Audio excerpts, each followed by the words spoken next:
تعالوا بقى قبل اي كلام او اي رغي كده نعمل الروتين الصباحي بتاعنا. طبعا انتوا شايفين غسلت وشي بالغسول وغسلت اسناني وعملت المضمضه دي حلوه جدا.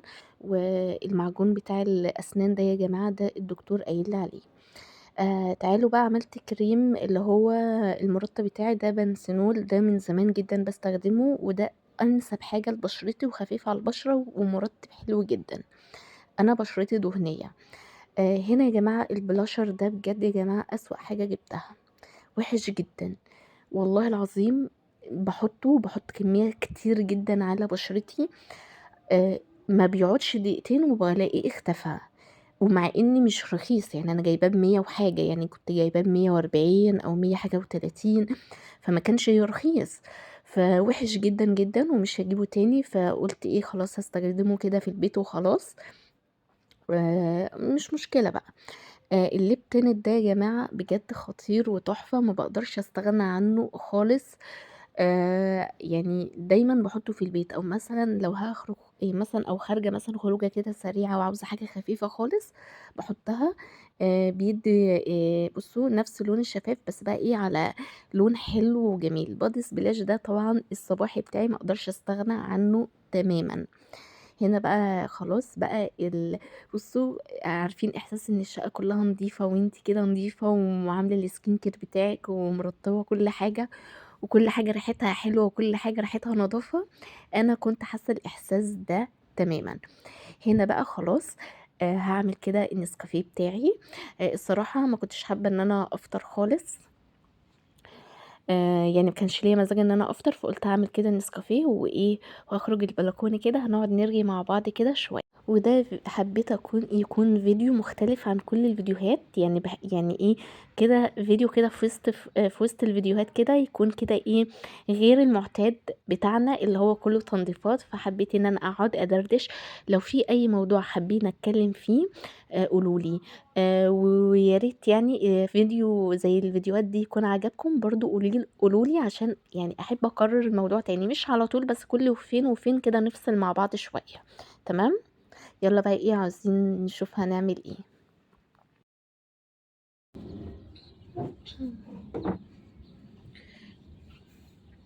وحشتوني جدا جدا جدا. النهارده يوم هادي ورايق. مفهوش حاجات كتير، يعني يمكن مفهوش حاجات الا حاجات قليله. ليه بقى؟ لان انا امبارح مسكت الشقه بجد. انا الشقه بدات فيها الساعه 11:30.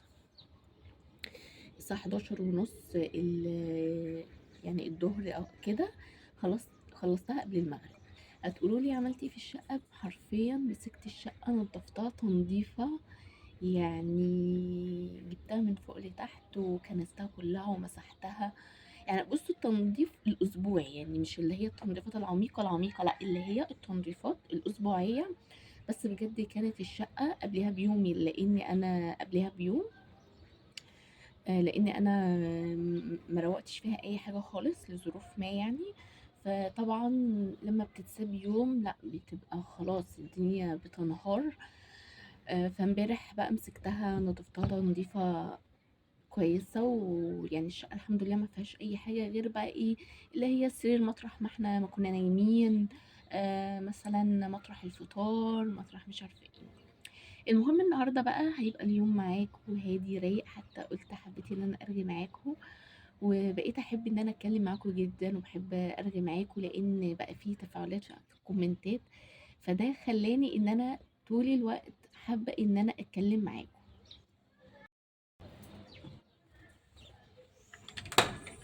تعالي يا ماما. المهم أنا أول ما صحيت ما حبيتش إن أنا أفطر، حبيت إن أنا كده أعمل لي نسكافيه لإن عاوزة أفوق، وبجد ما كانش ليّا مزاج إن أنا أفطر خالص، فقُلت إيه شوية كده وأبقى أعمل فطار. ممكن أشارك معاكم الفطار لإن إيه، ممكن أعمل كده فول بطماطم. نعم يا حبيبي. فول بطماطم، فبقى لي كتير يعني إيه ما كلتهاش.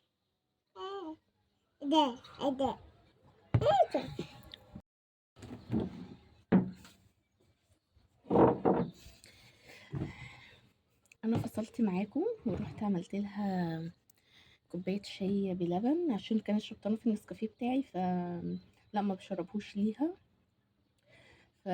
وشغلت لها كرتون على التلفزيون عشان بجد ارتاح شوية، لإن بجد ما علينا.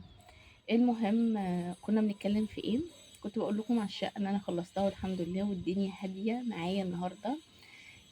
حبيت أشارك معاكم كده روتين الصباح اللي أنا باعمله في أول الفيديو طبعًا. عاوزة بقى والفيديو اللي فات والله نسيت أقول، يعني أنا كان فاكر عليّا إن أنا أقول الموضوع ده، يعني الحاجة دي، بس أنا بجد نسيت أوي، أوي، أوي إن أنا أقولها، مش عارفة إزاي نسيت، مع إني كنت فاكرة.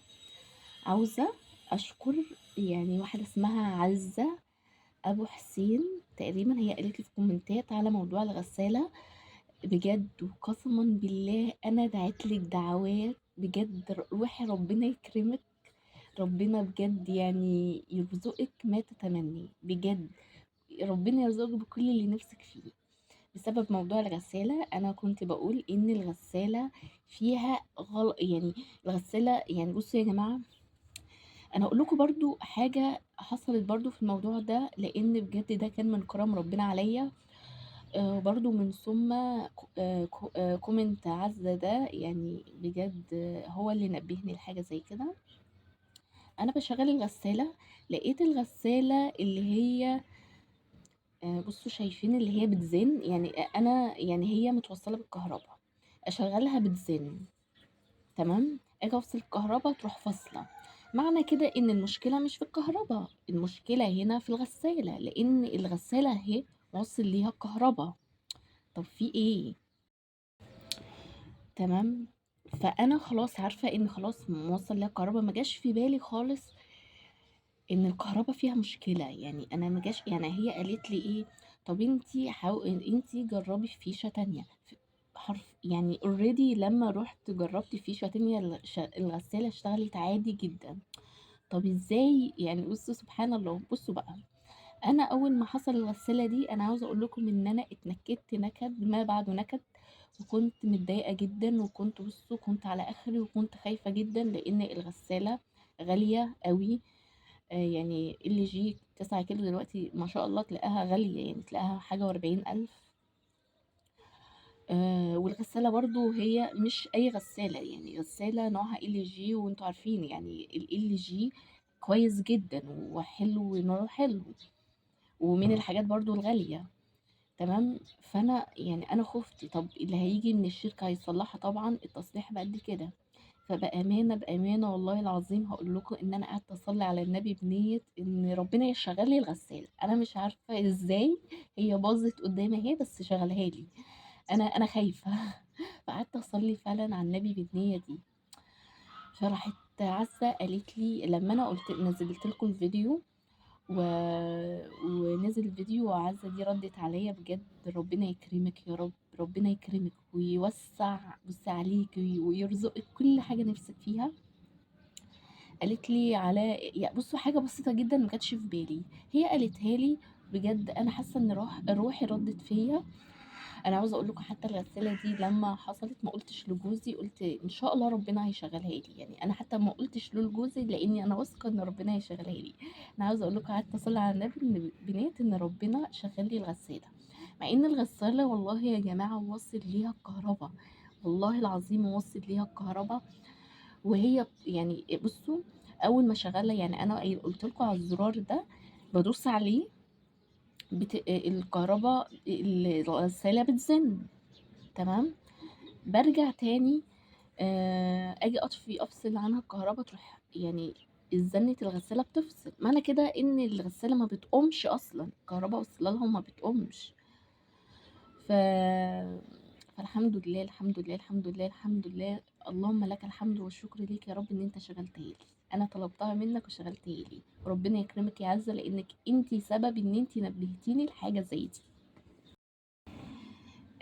المهم أنا النهارده بُصّوا عاوزة يعني بجد أنا عندي بيبان الشقة محتاجة إن هي تتلمّع، يعني تتلمّع تلميعة كويسة كده، فأنا إن شاء الله ممكن يعني أنا يعني أعملها معاكم النهارده، لإن أنا من الحاجات المستفزة في الشقة إن ألاقي البيبان مش نضيفة، يعني بجد ما باحبش بيبان الشقة، يعني بيبان الأوض عمومًا، مش يعني أنا باب الشقة already عملته امبارح، بس أنا باتكلم على البيبان بتاعة الغرف.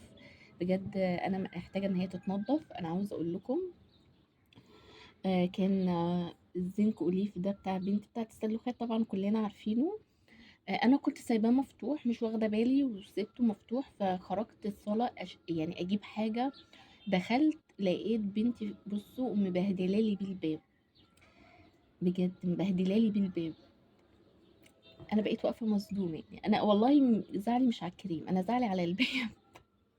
أنا زعلي على الباب حرفيًا، بس قُلت ما علينا، رُحت ماسحاه كده وقُلت كده إيه البيبان هانضّفها. جماعة أنا عايزة برضه أكلمكم في حاجة. أمّا يكون طفلِك كده داخل على سِن السنتين أو سَنة ونُص، إيه الحاجات اللي أنتم مثلًا بتعلّميها له في الوقت ده، أو إيه الحاجات اللي بتنبّهه؟ يعني طبعًا حضانة لأ، يعني بالذات إن بنتي لوحدها، يعني بنتي ما فيش أطفال معاها خالص، فإيه الحاجات اللي أنتم بتنمّوا يعني عقولهم في الوقت ده؟ إيه الألعاب اللي تنمّي مهارتهم؟ إيه الحاجات دي؟ يعني أنا في حاجات كتير ما بابقاش عارفة أقدّمها لها. طبعًا هي ما شاء الله، ما شاء الله عليها الله أكبر شقية شوية، فطبعًا الشقاوة دي كل الدكاترة أجمعوا إن هي علامة من علامات الذكاء. أنا بقى عاوزة أنمّي الذكاء بتاعها ده، حقيقي أنا عاوزة أنمّي الذكاء بتاعها ده. فأنا مش عارفة يعني أبتدي إزاي، أو عارفين لإني أنا أم لأول مرّة، فأنا برضه مش فاهمة أوي يعني. حتى أنا يعني باتعلّم من إخواتي، باتعلّم من هنا وهنا، مش اللي أنا عندي الخبرة أوي في الموضوع ده.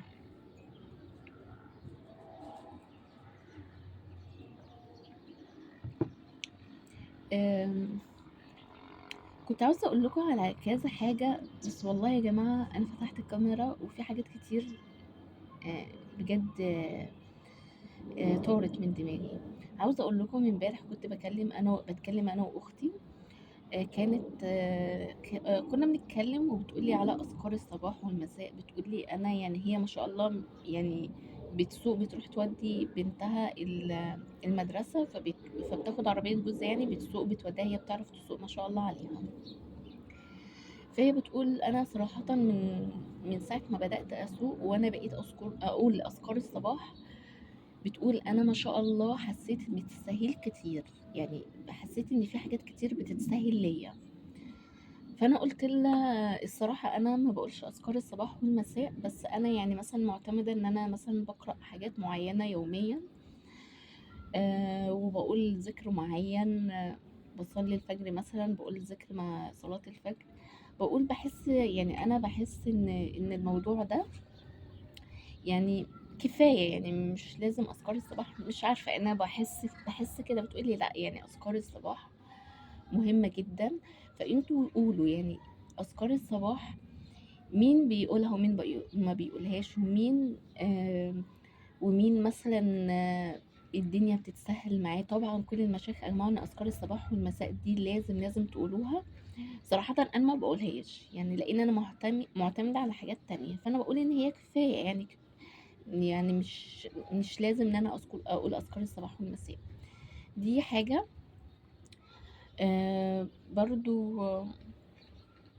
برضه إيه، كان في حاجة برضه نسيت أقولها. أنا مشكلتي يا جماعة أمّا باجي أتكلم في أوقات كتير باسرح، يعني أوقات كتير باسرح. موضوع الانضباط الذاتي اللي أنا كنت باتكلم معاكم فيه يا جماعة، بجد الموضوع ده مهم أوي، أوي، أوي، أوي، أوي. أنتم ما تعرفوش الموضوع ده لَفَت معايا في حاجات كتير أوي قد إيه، خلّاني أنتبه لحاجات كتير. والله العظيم يعني لو غيّر فيّا 1% بس على الأقل، عمل أي حاجة. الحاجة دي أنا على فكرة باتعلمها يعني لنفسي قبلكم. أقول لكم بقى إيه رأيكم في الفقرة دي؟ ممكن كل فين وفين كده أعمل لكم الفقرة دي، لإن أنا بجد يعني باحس إن أنا بابقى محتاجة إن أنا أتكلم، ومش يعني مش حاسة إن أنا محتاجة إن أنا أتكلم معاكم في الفيديو. لأ، أنا عاوزة أقعد أتكلم معاكم كده، يعني قاعدة كأنكم قاعدين معايا، قاعدة كده وإحنا بنشرب النسكافيه، وبنقعد قعدات كده إيه ندردش فيها مع بعض. فكرت والله إن أنا يعني أفتح بث مباشر كده ونقعد نرغي كده مع بعض. بس أنا حاسة إن أنتم برضه لسه عددكم قليل أوي، إن أنا أفتح بث مباشر والكلام ده. حسيت إن يعني لسه العدد قليل، يعني على الأقل يبقى أنتم عددكم 10,000 مثلًا، أقول نفتح بث مباشر مش مشكلة. بس مش لسه، يعني أنتم لسه 2400 يا جماعة. لسه 2400 يعني. بُصّوا، أنا عارفة إن أنا يعني باكبر قليل جدًا، يعني أنا باكبر يعني ببطء أوي، يعني أنا يعني بازيد ببطء أوي.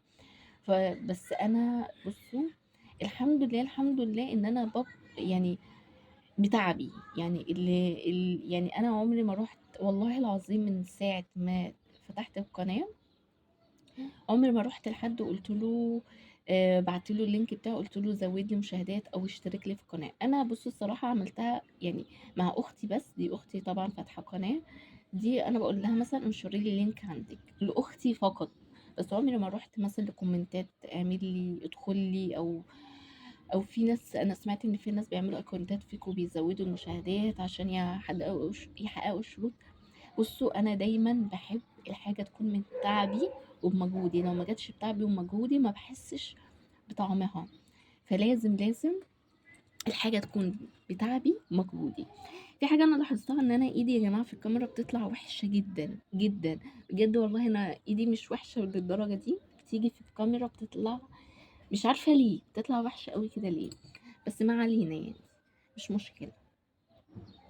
بُصّوا، أمّا بالبس خاتم بيحصل معايا اللي هو حساسية، ما أعرفش ليه كده، وما لهوش دعوة بالشتا أو أي حاجة. الموضوع ده معايا من الصيف، يعني حتى كنت دايمًا بالبس خواتم، حسيت إن هي ساعتها خفِّت، فرجعت لبسته رجعت، يعني لمّا خفِّت رجعت لبستها تاني برضه. بُصّوا عمل إزاي، مش عارفة إيه الموضوع ده. هنرجع بقى لمرجوعنا في موضوع القناة. أنا أقول لكم أنا الحاجة حاباها بتعبي، ومستمتعة على فكرة بالرحلة، ومستمتعة باستمتاع. بُصّوا، أنا باحب أتبسط بأبسط الأمور، فلو زاد عندي 1 و2 و3 باكون مبسوطة جدًا. حتى يعني بعد كده، بعد يعني زمن من الزمن يعني، لو خدت فلوس أو قبضت أو أي حاجة، طبعًا هاكون حاسة بإن ده من تعبي، لإن فعلًا أنا يعني اليوتيوب يا جماعة والله العظيم مش اللي أنتِ بتعملي فيديو، فيديوهين وبييجي لِك مثلًا العائد المادي. لأ، ده أنتِ بتتعبي تعب. في ناس بتتعب سنين، وفي ناس بتتعب جامد جدًا في القناة. أنتم ما تعرفوش التصوير ده يعني بجد مُتعب بشكل غير طبيعي. مجهود بشكل غير طبيعي، مجهود كبير أوي، أوي، أوي بتعمليه. وبالذات بقى لمّا في ناس كده بتبقى محنتفة شوية في الفيديوهات بتاعتها. أنا ممكن أكون مش محنتفة في الفيديوهات، في ناس بتكون محنتفة في الفيديوهات، بس بجد الله يكون في عونها. قبل كده كانت اللي هي اللي البنت تقريبًا أردنية أو مغربية، اللي كانت بتطلع بتعمل ما شاء الله، بتعمل فيديوهات كده فوق كده في مكان وداخل له شمس وبتعمل بطريقة احترافية. كانت بتقول ان انا بعمل الفيديو الواحد، يعني شوفوا كام اللقطة اللي بنشوفها في دقيقتين اتنين، بتقول انا بعملها في 18 ساعة. انتوا متخيلين الفيديو دقيقتين عشان تطلعوا بالاحترافية ده، بتعملوا في 18 ساعة، فمجهود كبير جدا. فلان في ناس كتير بجد والله تلاقي مثلا، او اما واحده مثلا اتشهرت وربنا كرمها، تلاقي بجد تلاقي واحده تقول ايه، ما الفيديوهات اصل مش عارفه ايه، اصل بتعمل ايه، اصل مش عارفه ايه. لا يا جماعه، ده بيبقى تعب ومجهود كبير. وسبحان الله في ناس بتبقى ربنا بيكرمهم على طول قوي، في ناس شويه، في ناس بعدين. كل واحد وليه رزقه، احنا مش هنتدخل في ارزاق حد يعني. دي اهم حاجه برضو. انا احلى ميزه عندي بقى هنا، ان انا عندي هنا يعني الجيران عندي ضهرهم ليا، وانا تقريبا انا لوحدي المكان، فتلاقوا عندي المكان هادي قوي. حتى انا في اول الجواز هقول لكم حاجه، والله بصراحه في اول الجواز كنت بعاني من النقطه دي، بس حاليا لما خدت على وضع الهدوء وقت يعني، على الهدوء بجد، انا بقيت اما اروح اماكن دوشه بحس ان انا بتضايق بسرعه، بتضايق بسرعه جدا. حتى انا عندي مثلا بنتي برضو واخده على الهدوء، لما بنروح عند اهلي مثلا، تيجي تنام ما بتعرفش تنام خالص من الدوشه. فلان هي خدت على الهدوء، يعني واحده يعني صحيت لقيت نفسها في هدوء. انا برضو بقيت اما بروح مكان فيه دوشه بحس ان انا بتضايق جدا.